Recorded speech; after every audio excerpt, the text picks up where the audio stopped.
نبی کریم صلی اللہ علیہ وسلم نے ارشاد فرمایا، وہ قوم کبھی فلاح نہیں پا سکتی جس نے اپنا حکمران کسی عورت کو بنایا ہو۔ نبی کریم صلی اللہ علیہ وسلم نے ارشاد فرمایا، 7 طرح کے لوگ ہوں گے جن کو اللہ اس دن اپنے سائے میں جگہ دے گا جس دن اس کے سائے کے سوا اور کوئی سایہ نہ ہوگا۔ ان میں سے ایک وہ شخص جس نے تنہائی میں اللہ کو یاد کیا اور بے ساختہ آنکھوں سے آنسو جاری ہو گئے۔ نبی کریم صلی اللہ علیہ وسلم نے نکاح شگار سے منع فرمایا ہے، اور نکاح شگار یہ ہے کہ کوئی شخص اپنی بیٹی کا نکاح کسی شخص سے اس شرط پر کرے کہ وہ دوسرا شخص بھی اپنی بیٹی کا نکاح اس سے کرے گا۔ نبی کریم صلی اللہ علیہ وسلم نے ارشاد فرمایا، میری ساری امت جنت میں جائے گی سوائے ان کے جنہوں نے انکار کیا۔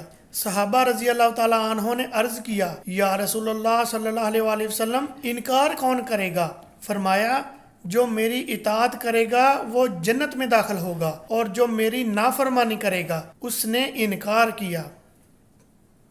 رسول اللہ صلی اللہ علیہ وسلم نے فرمایا، اللہ تعالیٰ فرماتے ہیں، اے ابن آدم، تیرے گناہ اگر آسمان کی بلندی کو بھی چھونے لگیں پھر تو مجھ سے بخشش طلب کرے تو میں تجھے معاف کر دوں گا، اور مجھے کسی کی کوئی پرواہ نہیں۔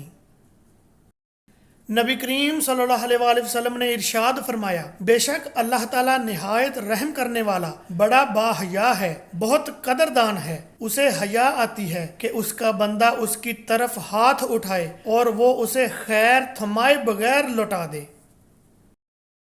حضرت عائشہ رضی اللہ تعالیٰ عنہ سے روایت ہے کہ انصار کی ایک لڑکی نے شادی کی جس کے بعد وہ بیمار ہو گئی اور اس کے سر کے بال جڑ گئے۔ اس کے گھر والوں نے چاہا کہ اس کے سر کے بالوں میں مصنوعی بال لگا دیں۔ اس کے لیے انہوں نے نبی صلی اللہ علیہ وسلم سے اس کے متعلق پوچھا۔